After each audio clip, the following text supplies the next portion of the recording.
Vaishnavamscha Sirupam Sagrajatam Sahagana Raghunatam Vitam Tam Sujivam Sadvaitam Savadutam Parijana Saitam Krishna Chaitanya Devam Sri Radha Krishna Padam Sahagana Lalita Sri Vishakandridamscha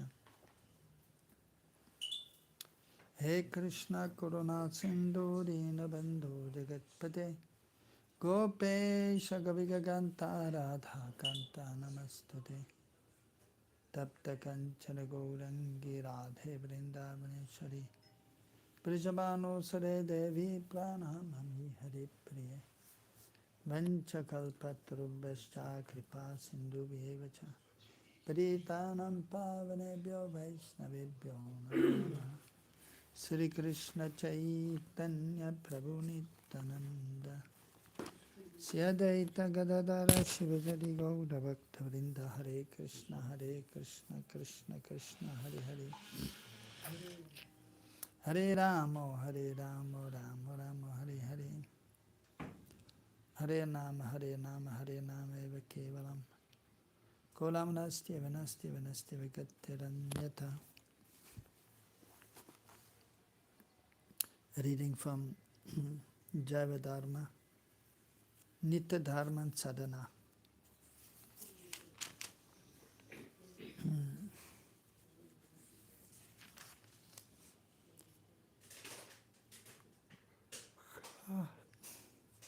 So one pious person who was studying the Vedic literatures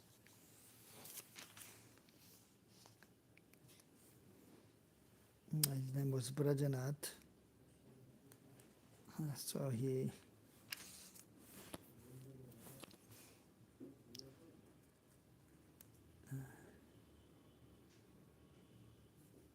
he was well known, and even other logicians who were debating in regards to the scriptures. They were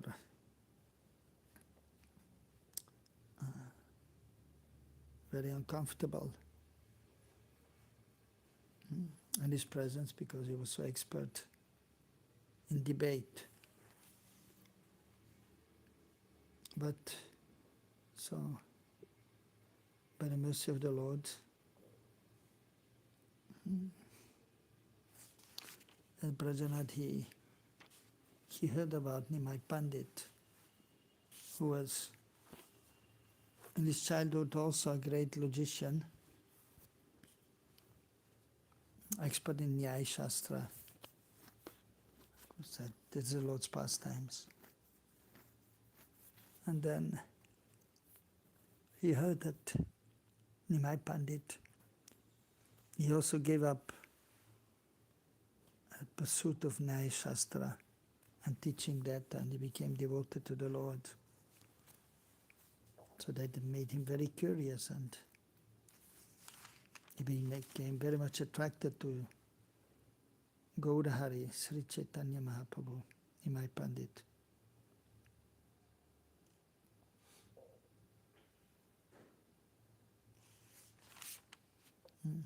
And so one day he asked his grandmother if she had ever seen him, and she then gave her remembrance and glorifying beautiful form of Nimai Pandit, and how he was always absorbed in Harinam Sankirtan.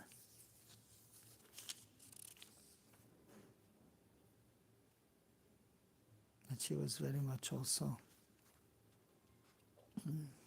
touched by his wonderful demeanor.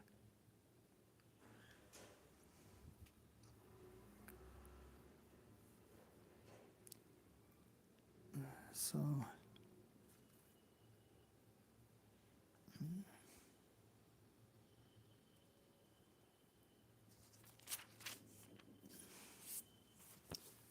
Brajanath is mentioning.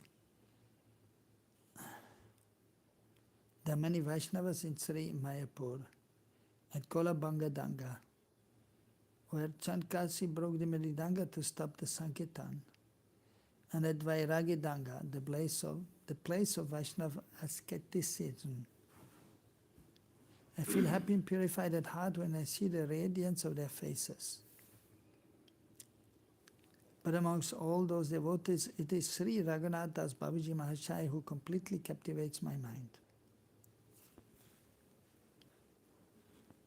When I see him, my heart fills with Shraddha. I would like to be by his side continuously and learn the Bhakti Shastras from him. It is said in the Vedas, Atma va are drastavya, sotavya mantavya nidhi Dhyasitavya. One should see, hear about, think of and meditate on the Supreme Absolute Truths.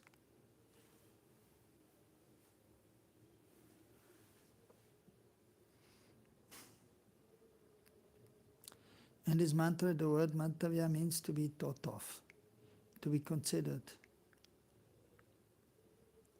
or examined, not to be admitted or assumed, to be approved or sanctioned or to be called into question. Although this word suggests that one should acquire Brahma Gyan by studying the Nyaya Shastra, the word Shrotavya, to be heard or learned from a teacher, implies the necessity for something greater. So far I have spent much of my life in useless arguments and debate. Now, without wasting any more time, I long to dedicate myself to the feet of Sri Gaurahari. It will therefore be most beneficial for me to go after sunset and take darshan of Sri Raghunath Das Babaji Mahashaya.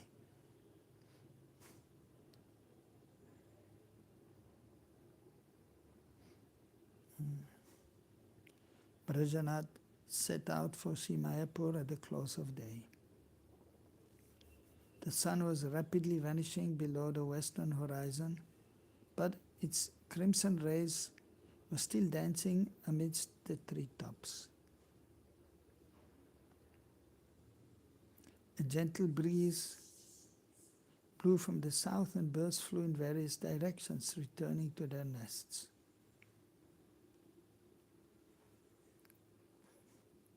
The first few stars were gradually appearing in the sky. As Brajanath arrived in Shiva's Angan, the courtyard of Shiva's Thakur's house, the Vaishnavas began Sandhya Atik in worship of Bhagavan, chanting and singing with sweet voices. Brajanath took his seat on a platform beneath a bakul tree.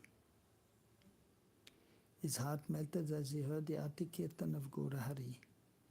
And when it ended, the Vaishnavas joined him on the platform. At that time, the elderly Raghunath Das Babaji Mahashaya came and took a seat on the platform,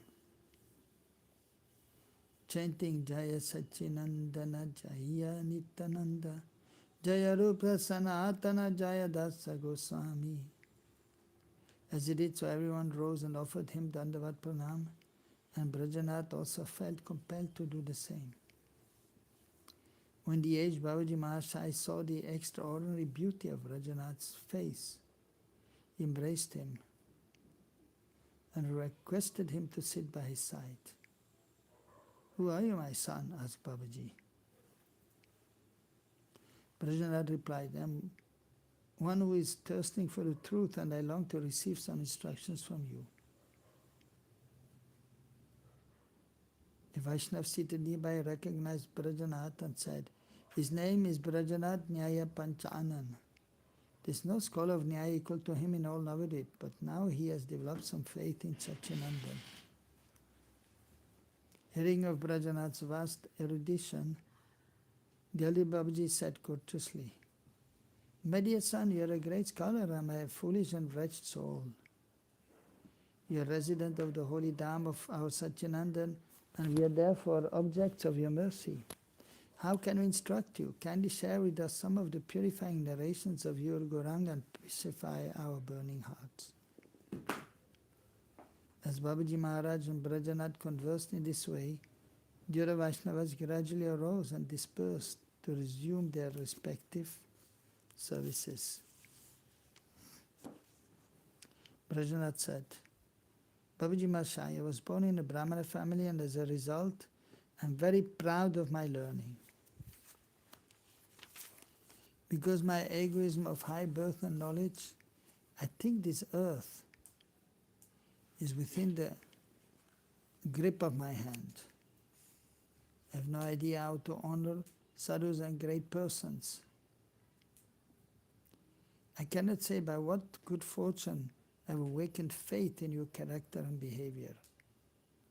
I wish to ask you a few questions. Please answer them. Understanding that I have not come to you with any ulterior motive.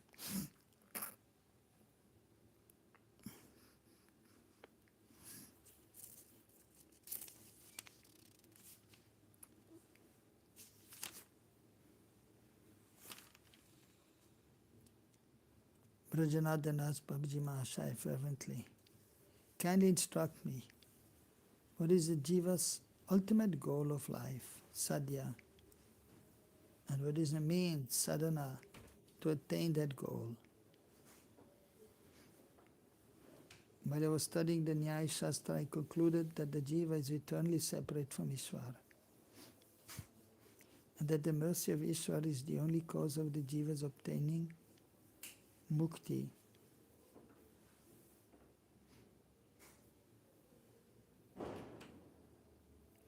I've understood that the particular method by which the mercy of Ishvara may be obtained is called sadhana. The result that is achieved through sadhana is known as sadhya.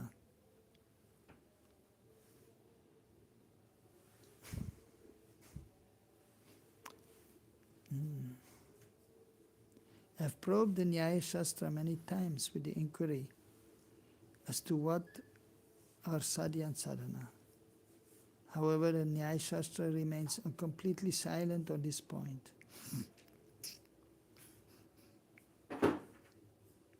It has not supplied to me the answer.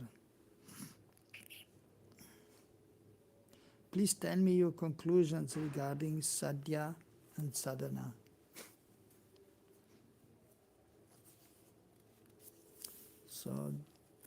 So two important points are mentioned here. So one is the sadhana, the performance of devotional service, a regulated way.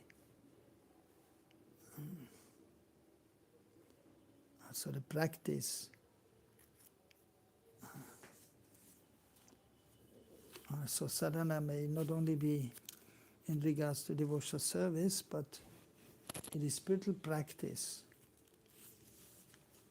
So in order to elevate oneself. And basically, so knowledge of the existence of the soul is there. So, of course, that word may also be used in this world, the sadhana, in ordinary things also. So it is the means by which we can attain something in this world.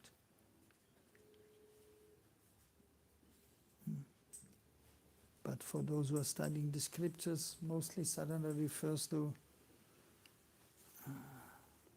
spiritual practices by which one can realize oneself and the absolute truth. So the Vaishnavas, they perform sadhana bhakti in order to realize the Supreme Lord. So sadhya, that is the goal. So for the Vaishnavas is to attain the Supreme Lord. So for the Mayavadis it may be merging in the impersonal aspect of the Absolute Truth.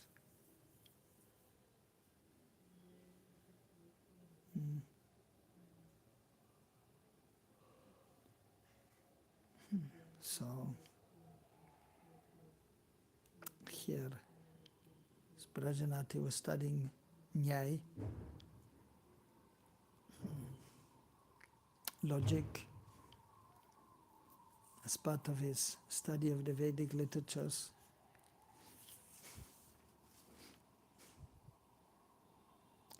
So, but according to his study also, it was not clear what is the proper sadhana and what is actually the goal of one's life. So he was not fully satisfied.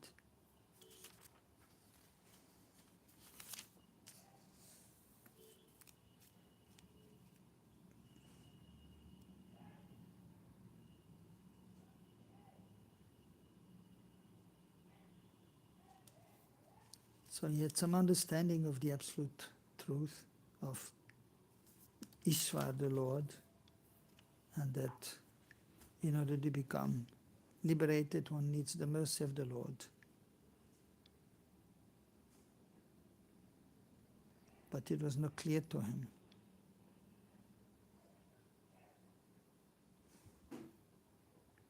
And according to him, also according to Nyaya Shastra, it is not clear. So therefore, coming in contact with the devotees of the Lord and having heard about Mahaprabhu, so then he decided to approach the devotees of the Lord. So specifically Raghunath Das Babaji. So Srila Raghunath Das Babaji was a disciple of Sri Raghunath Das Goswami.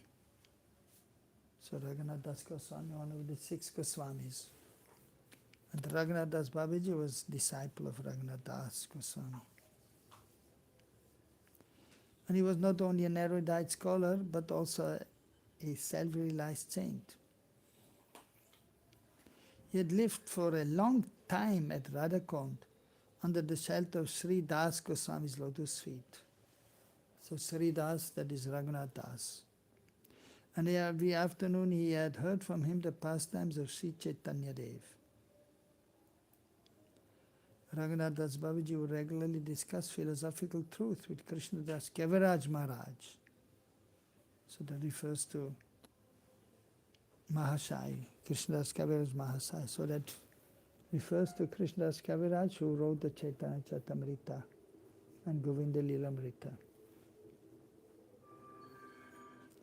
So Raghunath Das Babaji would regularly discuss philosophical truth with Krishnadas Kaviraj Mahashai.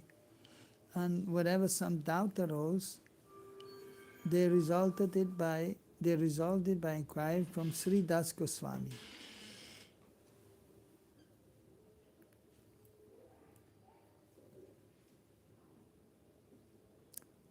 So even Krishnadas Kaviraj Goswami, of course, who is an associate of the Lord, a great devotee, and but at the same time, so because Raghunath Das Goswami was senior, and so they approached Raghunath Das Goswami in order to resolve some doubts which may be there in regards to the absolute truth. After both Raghunath Das Goswami and Krishnadas Kaviraj Goswami left this world, Sri Raghunath Das Babaji came to see Mayapur and became the principal Pandit Babaji in Sri Gauda Mandal. He and Prem Das Paramahamsa Babaji, Mahashai of Sri Gaudun, often discussed topics of Sri Hari absorbed in Prem.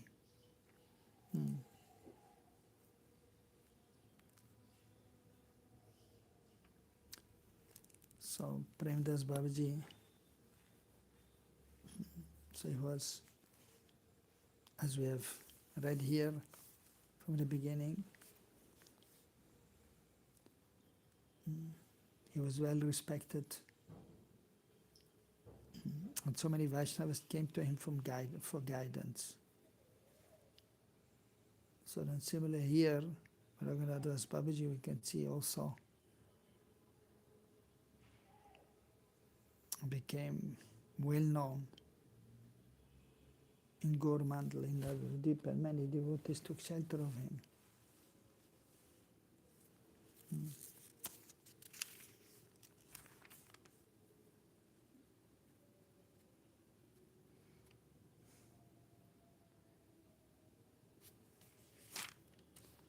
Babaji, Nyaya Panchanan, Mashai, anyone who studies the Nyaya Shastra and then inquires about Sadhya and Sadhana is certainly blessed in this world, because the chief aim of the Nyaya Shastra is to compile axiomatic truth through logical analysis.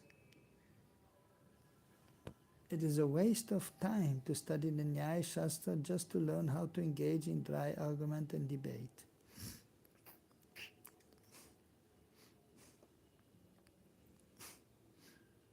If one does so, his study of logic has produced an illogical result.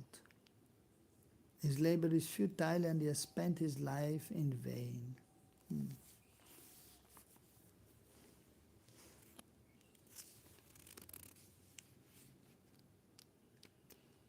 So the 6 philosophers are there, famous in India.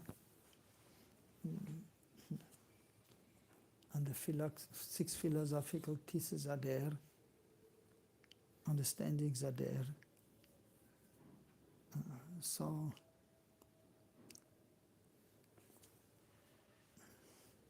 And actually in India, most of the scholars, they study this philosophical explanations of the 6 philosophers.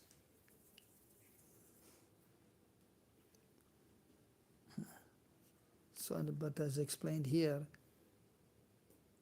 by Babaji Maharaj, one is studying the different scriptures, but as they're not engaged in devotional service, but is simply engaged in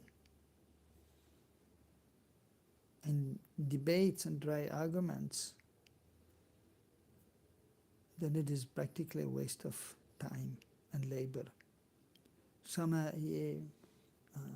Shamayeva Kevalam, as explained in the Srimad Bhagavatam. Shram, so that is hard work. Eva hi Kevalam, it is simply hard work.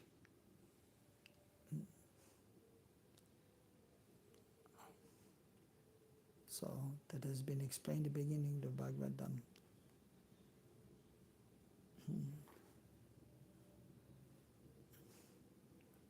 So that is and also considered as in the second verse.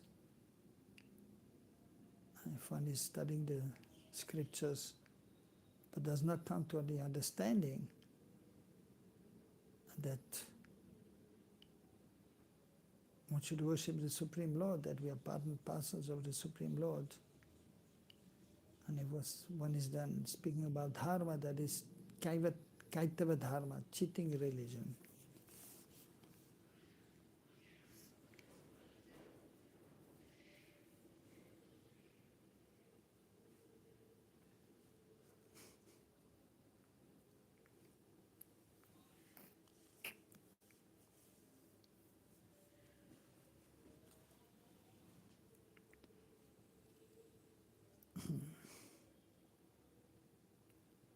So the 6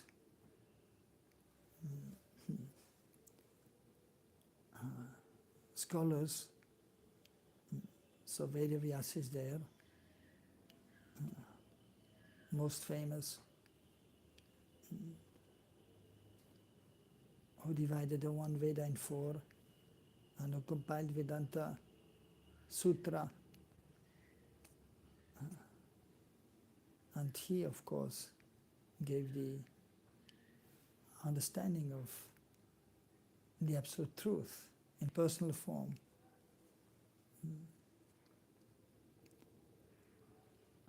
And he explained about devotional service also.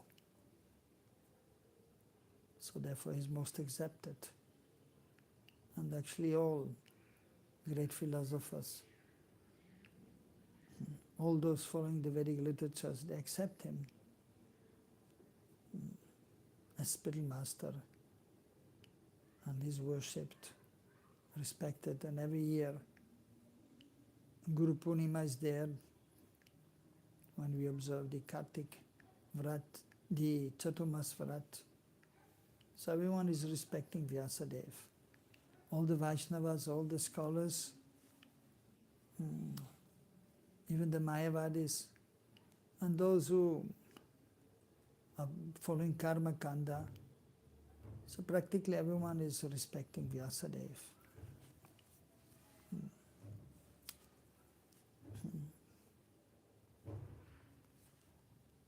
But then not everyone is also again having the proper understanding of the absolute truth which Vyasadeva came to give. And then many of them, then they have their own understanding which is not according to Vyasadeva, like the Mayavadis. And there's here also Nyaya Shastra that was presented by Gautam Rishi.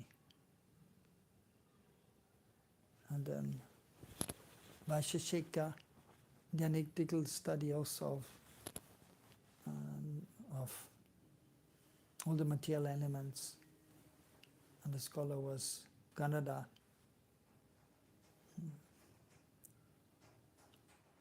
So they were great thinkers and spiritualists, even transcendentalists. But they were not engaged in devotional service. They may have some idea of the absolute truth, but mostly impersonal.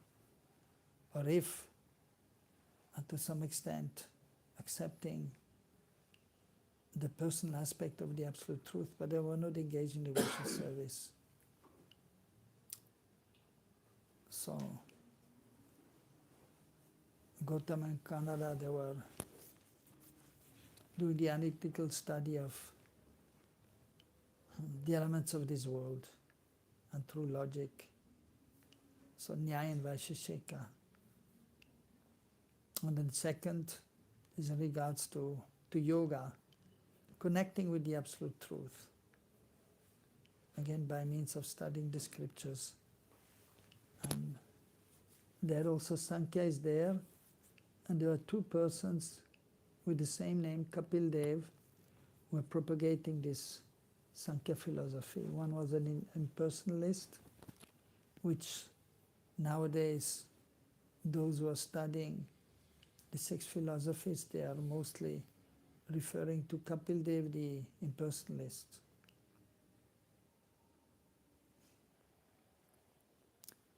And but then we have Kapil Dev, the incarnation of the Lord. So Sankhya is also to some extent analytical study of the various elements of this world. 24 elements are there, basically, but then the concept of the absolute truth is there also. And Kapil Dev, he explained that the absolute truth is a person, the supreme person, Krishna or Vishnu, and that we are part and parcels of Krishna, and then we are meant to serve him. So, and then by the means of yoga, then we may attain him. Ultimately, bhakti yoga. So Kapil Devi was explaining about bhakti yoga, but still also considered Sankhya yoga. Whereas the atheist Kapil Devi was not mentioning about the absolute truth. He was an atheist. And the second is Patanjali. Yoga Sutras are there. So also in regards to the process of trying to advance in spirit life, Ashta Anga, so, which is divided in 8 limbs, yam niyams, following some rules and regulations, vidya nisheth, things to do and things not to do, and then asana, also various yogic postures, so that one may be healthy, one may have a healthy body, so one can engage in the practice of yoga and meditation ultimately. And so then pranayama, breathing exercise, which is also helpful to control the mind and the senses, and the pratyahar, so withdrawing the senses from the sense objects, and then dharana, so holding the form of the Lord in one's consciousness. So many of the followers of this process, they're meditating on Paramatma, on the Super Soul. But even some of them, they're impersonalists, they want to merge in the form of the Lord, Paramatma or Vishnu. But some of them who are more fortunate, they will accept the personal form of the Lord and then devotional service also. And then the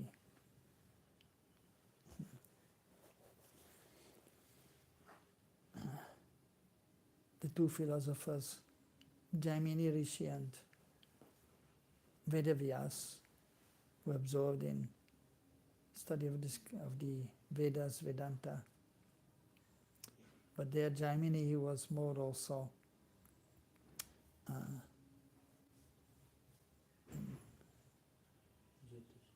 in Karma Mimamsa philosophy. They are performing activities according to the Vedic literatures, but then mainly also to live a good life in this world. And mostly also with not proper understanding of what is the goal, serving the Supreme Lord. So therefore it is not complete. So Prabhupada has mentioned that we should have some knowledge, we should be knowing about the 6 philosophers and their philosophies. But then he also explained that actually these great philosophers, they were not pure devotees of the Lord.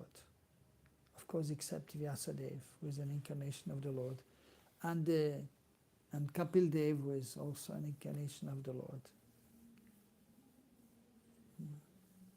But the others were not devotionally inclined. But by nature we are servants of Krishna, the Supreme Lord, so we should be engaged in the service of the Lord. And then one has properly studied the scriptures and understood the scriptures.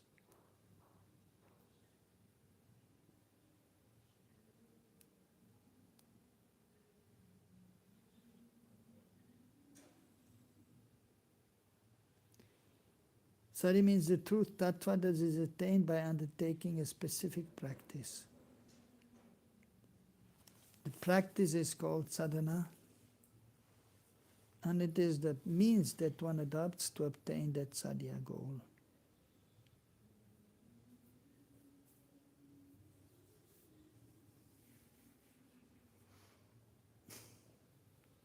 Those who are bound by Maya view different objects as the ultimate goal of life, according to their individual tendencies and qualifications. In reality, however, there is only one supreme goal.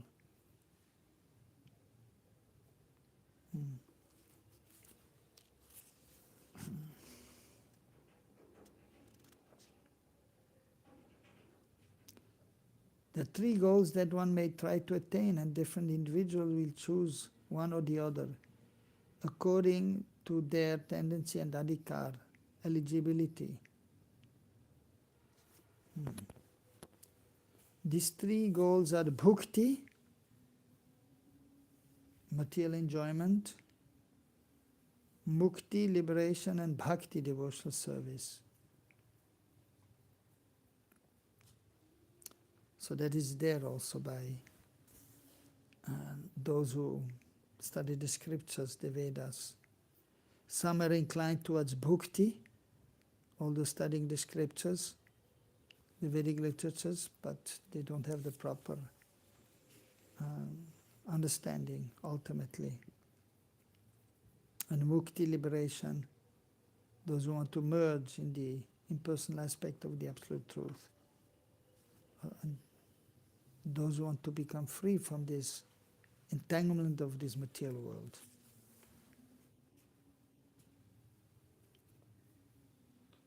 So, but being free from this material entanglement, that is a secondary goal. But the ultimate goal is to be absorbed in devotional activities. So that is actually real liberation. Otherwise, merging in the impersonal aspect, that is not desired ultimately. And that liberation is not complete, and ultimately it is temporary. Because by nature everyone is an eternal servant of Krishna. So those who merge in the Brahmajyoti, they will have to come back and then engage in devotional service. So, but bhakti, that is the actual goal of sadhana. To be then engaged in devotional service. Those who are ensnared in worldly activities and who are distracted by desires for material pleasure take bhakti as their goal. The Shastras are compared to a cow that fulfills all desires, kamadenu. For a human being can obtain whatever object he desires from them. The Shastras dealing with karma kanda have explained that material enjoyment is the sadhya goal for those who are eligible to engage in fruitive action, and these Shastras delineate all varieties of material pleasures that one could possibly strive to attain in this world. Having accepted material bodies, in this world the jivas are particularly fond of sense enjoyment.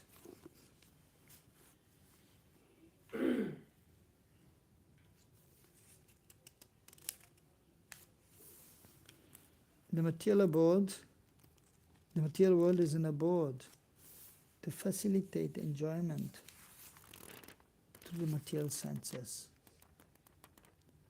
The pleasure one enjoys through the senses from birth and death is known as enjoyment pertaining to this life. Aihika sukha.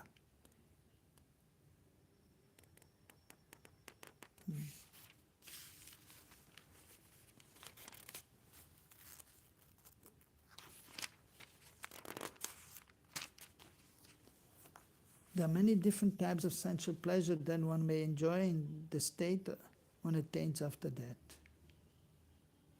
And these are called amutrik sukha, enjoyment pertaining to the next life.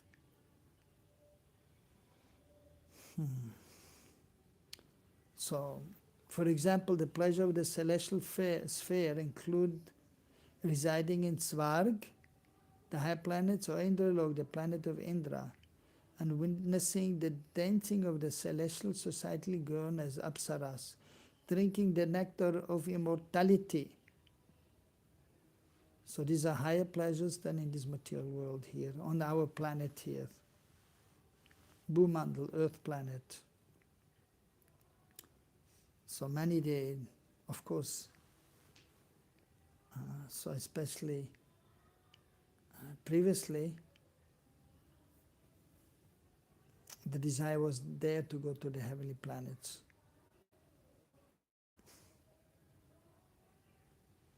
To Indralok or Swaglok or even Janalok, Tapalok, Mahalok, Satyalok. But nowadays, the common man has no interest or actually no understanding of the Vedic literatures. and therefore mostly they're not even desiring to go to the heavenly planets. But they simply want to, and I think that is all in all is this material world, and earn some money, and then have a good life, and some sense enjoyment.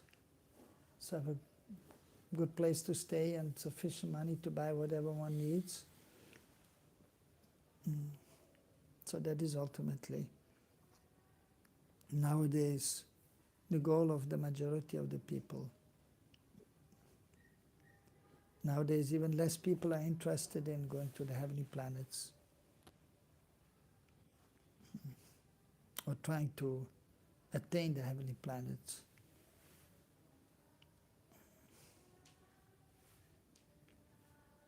But still, some are there, as mentioned here, even nowadays, that we can see. Some persons are they are after bhukti, so sense enjoyment, by performing the sadhana, by following the Vedic literatures, so still are there, but less than maybe 50 or 100 years ago, 200, 300 years ago, or in previous ages. They were more knowledgeable than nowadays.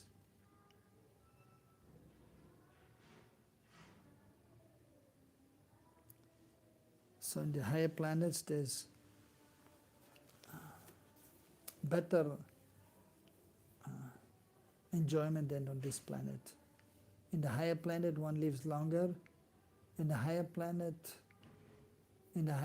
there's no old age. Actually there's practically no disease. So although one lives many years, but actually the body doesn't look old. And it's not like in this planet where one is 60, 70 years old and he has gray hair and then one cannot see properly, one cannot hear properly, one cannot walk properly. That is not there in the heavenly planets.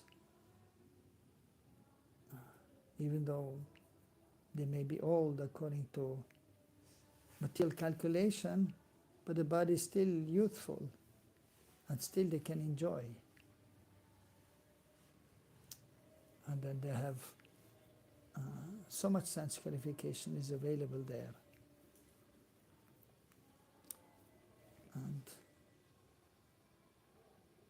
And so that one drink is there, somaras, so which is very healthy, and so therefore there they think they can live almost, as mentioned here, the nectar of immortality, that they become immortal almost. But ultimately everyone will have to give up the body, even in the heavenly planets, although they remain in youthful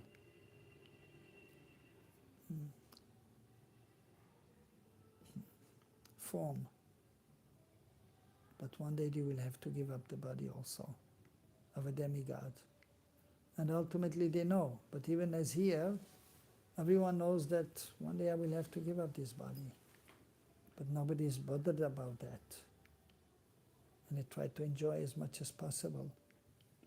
And they try to avoid thinking about death and old age, but it is unavoidable. So, but in the heavenly planets, there's more enjoyment, there's less suffering there. So smelling the fragrant flowers and seeing the beauty of the Nandana Kanana garden, seeing the wonder of Indrapuri, hearing the melodious songs of the Gandharvas, and associating with the celestial damsels known as Vidyadharis.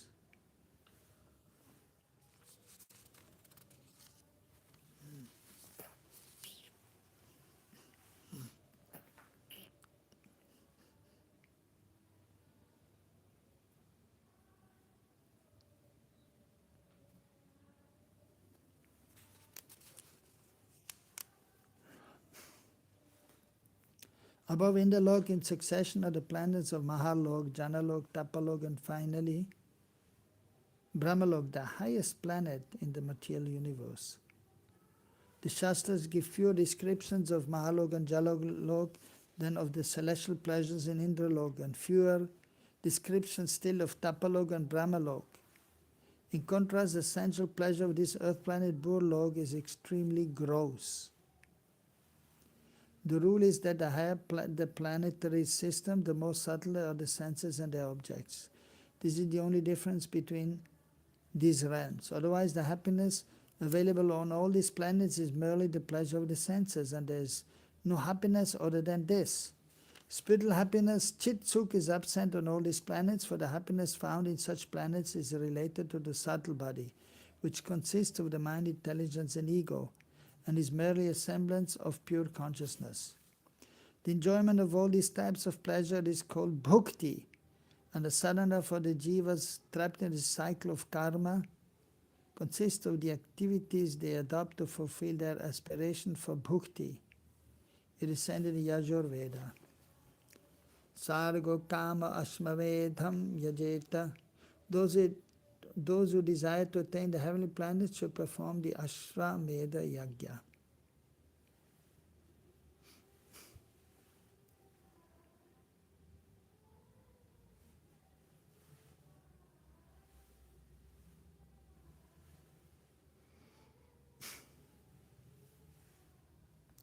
The Shastras describe many different types of sadhana to obtain bhukti, such as a particular type of fire sacrifice called Agnishtoma.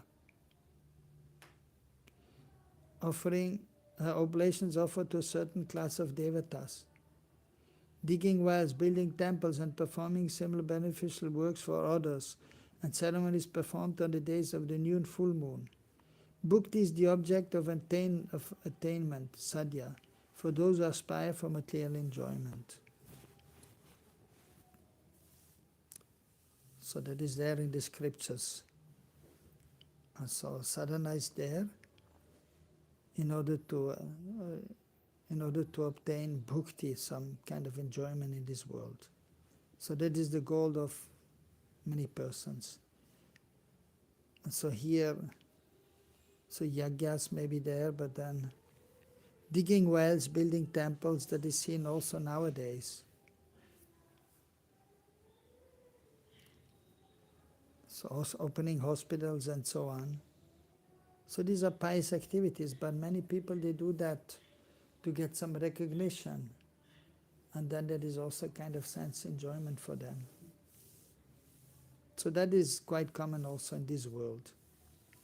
Although many times, so of course, those who build temples, then they have some spiritual inclination, some devotional attitude, but they may not be so much engaged in spiritual activities, so therefore it is bhukti. Some of those who are oppressed by the miseries of material existence consider the 14 planetary systems, which are the abodes of all material enjoyment, worthless. These people therefore desire to become free from the cycle of karma. They consider that mukti is the only sadhya and that bhukti is simply bondage.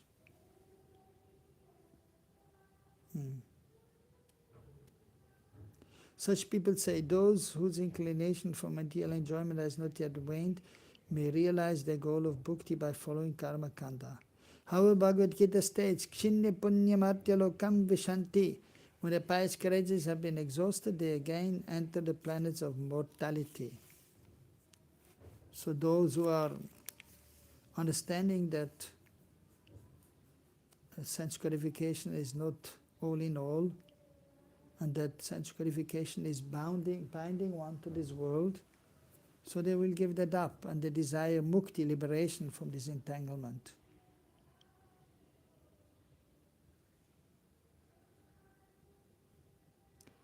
This shloka establishes clearly and indisputable that bhukti is perishable and non-material, and not eternal. Whatever is subject to decay is material, not spiritual. One should undertake sadhana only to obtain an eternal objective. Mukti is eternal, so it must certainly be the sadhya for the jivas. Mukti can be obtained by 4 types of sadhana.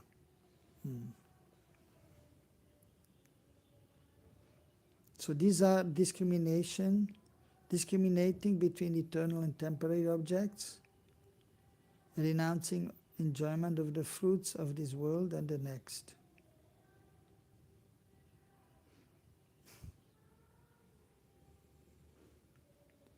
Developing 6 qualities such as control of the mind and senses, and then cultivating the desire for liberation.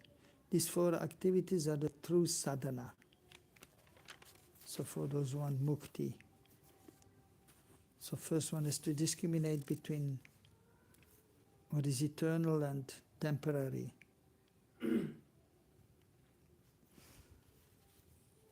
Renouncing enjoyment of the fruits of this world. So one is acting in this world and one who gets some result, but one should not be so much interested in the result, but one should be absorbed in the absolute truth. So ultimately means also the personal aspect of the absolute truth. So control of the mind and senses has to be there. And then cultivating the desire for liberation.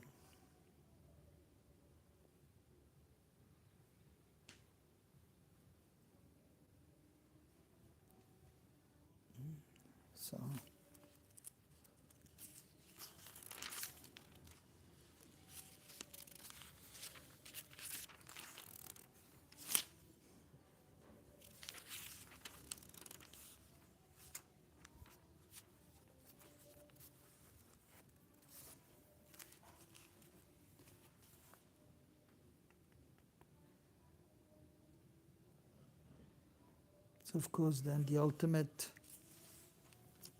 is bhakti. So usually after bhakti and mukti, so mukti is first there, like dharma, one performs dharma, and then artha, when you get some result, and then kam, and so then there's some enjoyment is there. But then many of these persons, they will understand, have to become free from that. Because that is also binding. So even one is doing good activities in this world, but if one is then enjoying the results, sense gratification, without serving the absolute truth, then that is binding. So those who are somewhat more intelligent, then they want moksha, dharma, artha, kama, moksha, moksha, mukti, to become liberated from this entanglement, from the cycle of birth and death, to be liberated from the modes of material nature. So for this one has to come to the spiritual plane, spiritual platform of the soul. And so then many, they want to merge in the impersonal aspect of the absolute truth. But that is not complete, that is temporary then also. But then ultimately we have to engage in bhakti, in devotional service. That is the real goal of following the Vedic literatures. And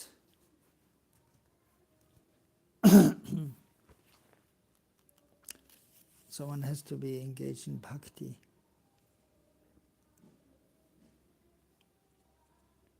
But then even in regards to bhakti, so different stages are there in bhakti. And even different forms of bhakti are there, with different goals. I'm going to Vaikuntha, or going to Ayodhya in the spiritual realm, or to go to Dwarka, or to Mathura. But the highest is to go to Braj, Golok Dham.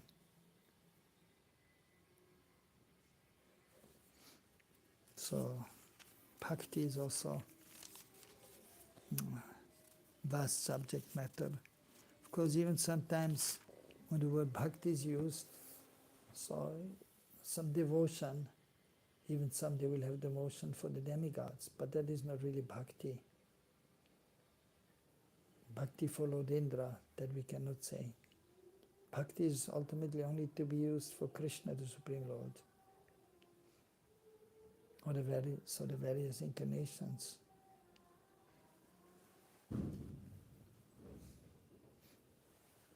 Of course, being dedicated to the representative of the Lord, Vaishnavas or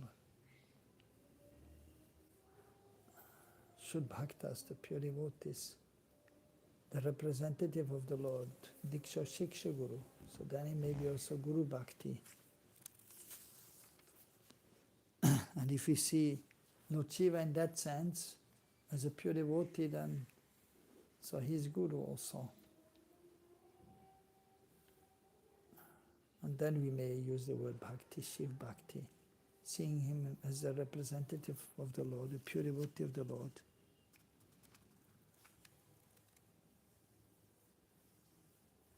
So the actual sadhya is to be absorbed in the loving exchange with Krishna.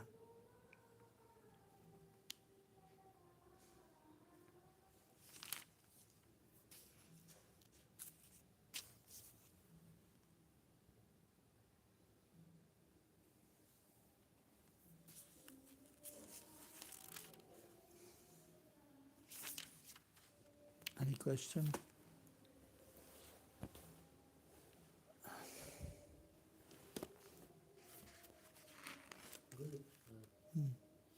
Okay.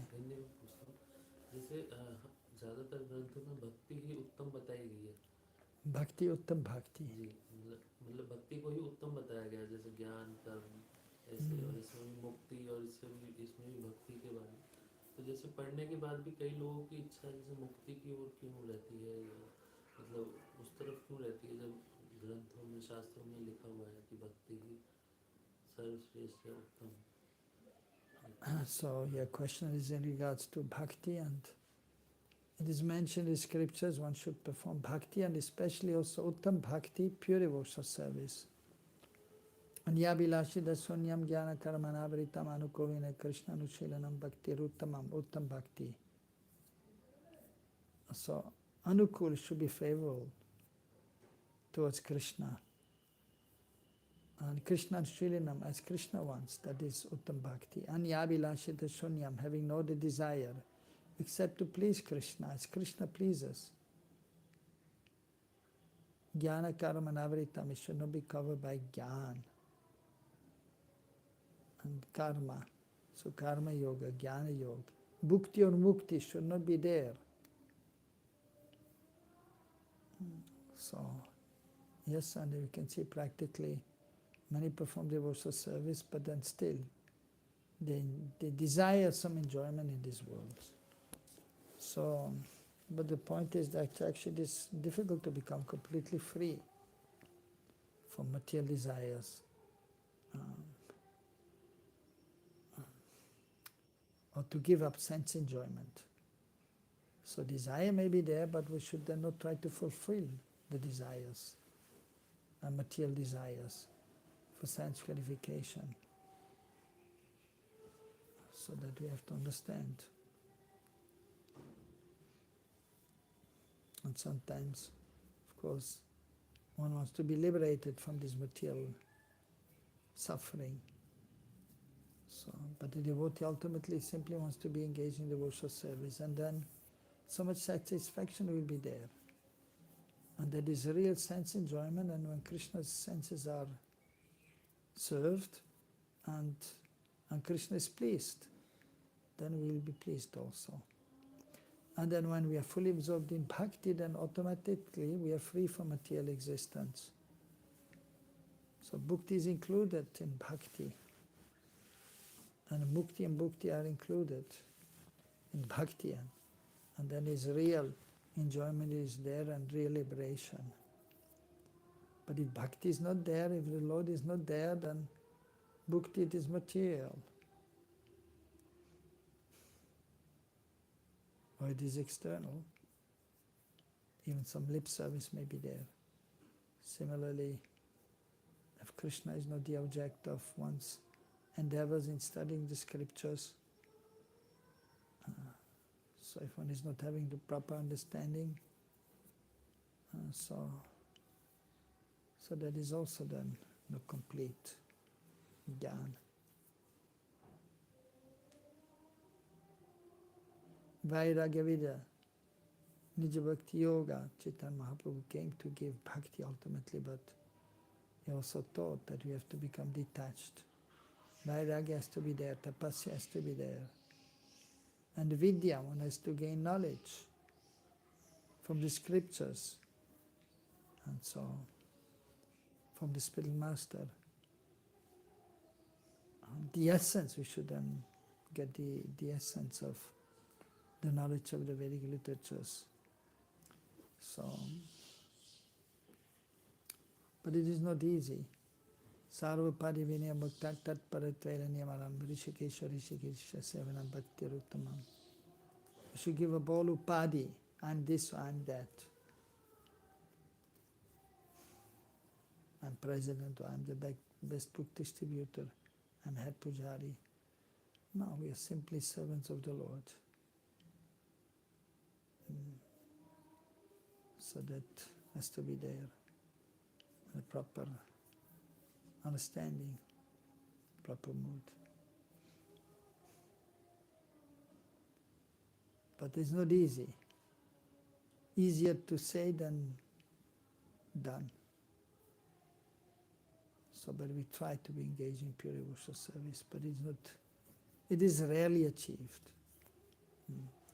But we try our best by following sadhana bhakti, following the rules and regulations, and being properly engaged, but with a proper understanding. So sadhya, what is a sadhya? We should know. Then we can do sadhana accordingly. So if you want to go somewhere, so we have to make it clear where we want to go, and then the process is there by which we can attain. So if you want to go to South India, Rameshwaram, let's say, very much in the south.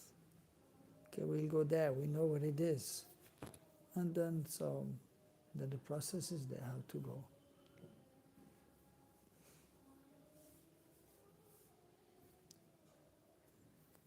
So we may be going walking, but it will take a long time. We go by bullock cart, it will take time. You can go by scooty, it will also take time. You can go by car, it will be a little faster. Or you go by train, it is more fast. And by plane is the fastest. So you have to know the goal, and then we have to adopt the proper method. So pure bhakti is the method. If it is karma mishra bhakti, jnana mishra bhakti, so then it will take more time. But pure devotional service has to be executed, and then we can attain perfection.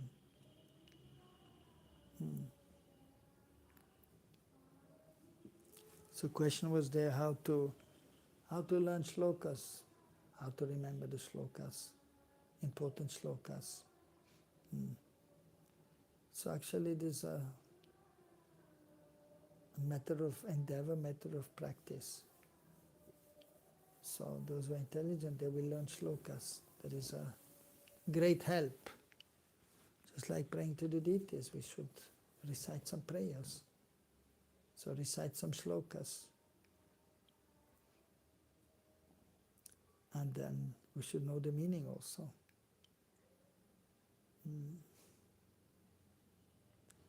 Kasturi tilakam lalata patale vaksastale kaustubam nasagre varamoktiram karatale venu kankanam sarvanga harit sandanam saritam kante chamuktavali gopastri pariveshtido vijayate gopala churamani. So, of course, if one is younger, it will be easier to learn shlokas. And then it depends also on the personality. Some are more inclined towards Brahminical activities. They have better intelligence. They are more intelligent. And they have better memory. So those who are Brahminically inclined, for them it is easier. And if one is young, it is easier than when one is old. Even when one is a Brahmana in an old age, it will be more difficult to learn verses, or even one may learn, but one may easily forget if one is not reciting regularly. So, if one is younger, it is easier. The older one gets, the more difficult. And one is in mode of goodness, it is easier than if one is in mode of passion and ignorance. So we should try to be in mode of goodness, and we should try to be properly situated. And we should try to then learn some shlokas. So Kasturi Tilakam. Kasturi Tilakam. Tilak. Kasturi. Krishna's tilak is made of kasturi, the musk of the deer, some chandan. So that is mixed. And usually just one dot is there. Although now the Gaudiya Vaishnavas, they have their specific tilak. Maybe Gopi Chandan. So, but traditionally also just putting one dot, that is tilak also. If yajna gets performed at the end, the priest will take the ashes and then mix a little ghee, so it becomes a black ointment, and that is put here on the forehead, tilak, the mercy of the Lord. So, Kasturi Tilakam Lalat Apatale, Lalat, the forehead. Vaksastale Kaustubham, Vaksastan on the chest, the Kaustubhaman is there. Nasagre Varamoktidam. So Nasa Agre, Nas means the nose, Agre in front, Muktidam, a very beautiful pearl is there. Karatale Venu Kankanam Karatale. So the Kara means the hand, Tale means the palm of the hand. Karatale Venu, Krishna is holding the flute. Kankanam, he has bangles here. Sarvanga Hari Chandanam. So his body is anointed with chandan. Of course, not in the winter now, because it's too cold. We don't apply to the deities chandan, because it's too cold. But in the summer, this the sandalwood paste, sandalwood is very cooling. So then Maria showed her, the other gopis are applying sometimes the flames. So, Sarvanga Hari Chanandam. So Lalitam Kante Chamuktavani.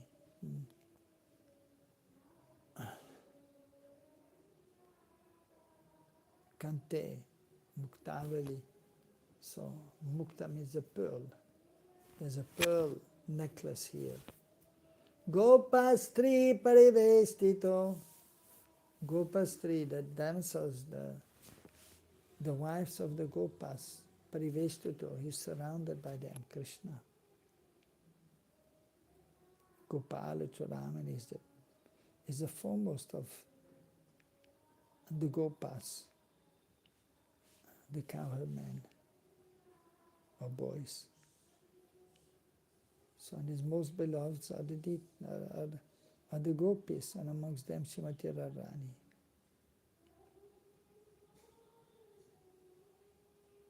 So,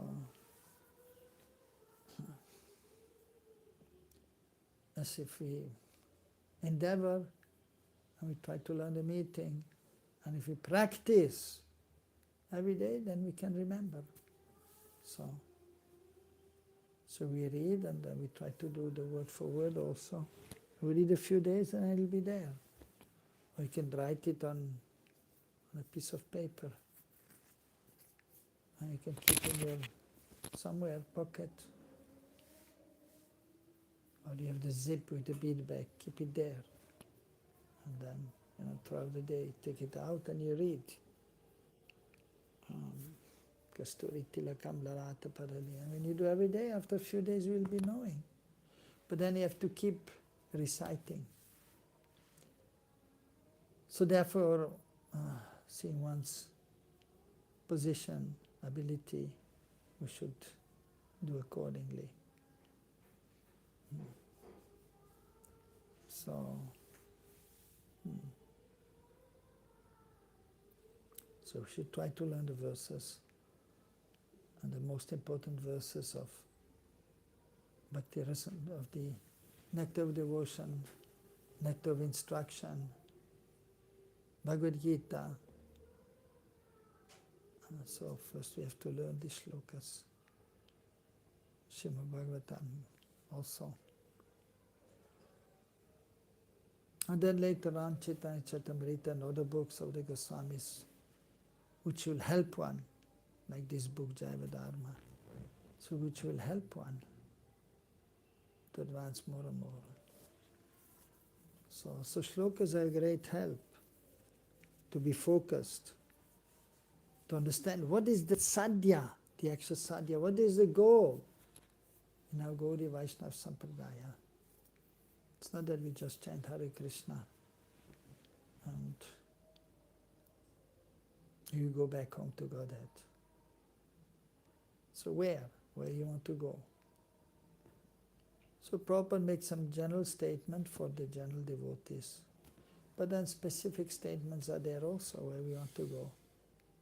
That is to Golok, where Krishna is performing his pastimes with his associates, the gopis, the manjaris, the gopas also. So that is the goal.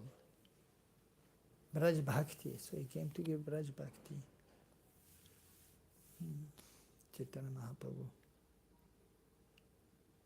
So learning these verses, as Mahaprabhu also learned, and when chanting holy names in front of Jagannathan, he was reciting verses. Jaiti Jaiti Janani Vasa Devaki Janma Vadavara. So from 10th canto, 90th chapter. So Mahaprabhu was remembering these verses of the scriptures. So that is helpful.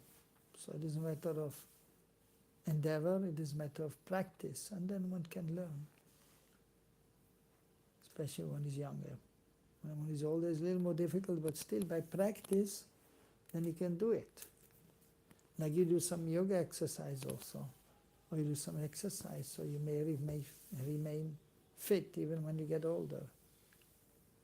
Similarly, the consciousness, the mind has to be engaged properly, and then we can be more absorbed in meditation.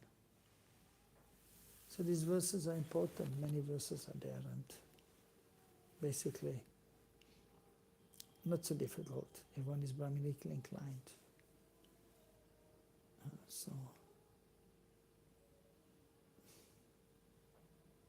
But if one is not so Brahmanically inclined, but by endeavor, sincere endeavor,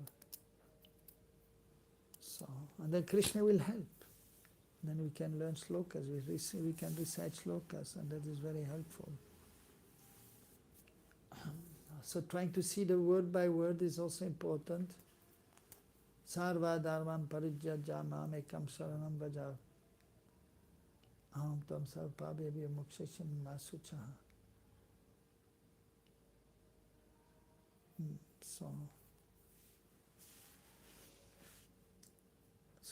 So we can learn these verses.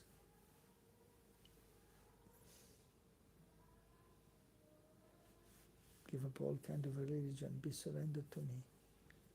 Then I will give you protection. Do not fear. So you can learn shlokas, and then also shlokas in glorification of the Lord. So therefore some deity worship has to be there. attend Mangalati in the temple or Guru Puja, or do it at home. Of course, if you are in a managerial position, you have to set the example. So the point is, if we endeavor to learn shlokas, we try to do every day, and then we remember the verses slowly but surely, by hearing again and again, by reciting again and again. Then one can remember the Lord more and more. And that is the goal.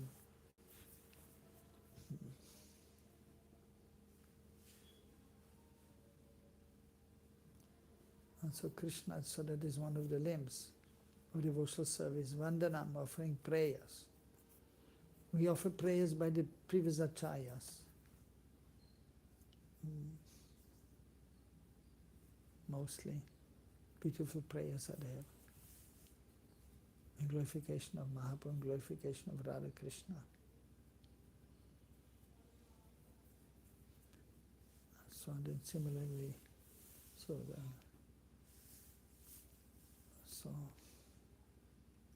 simultaneously, so we can perform this devotional service. So, but learning shloka is important, and by practice one can do it.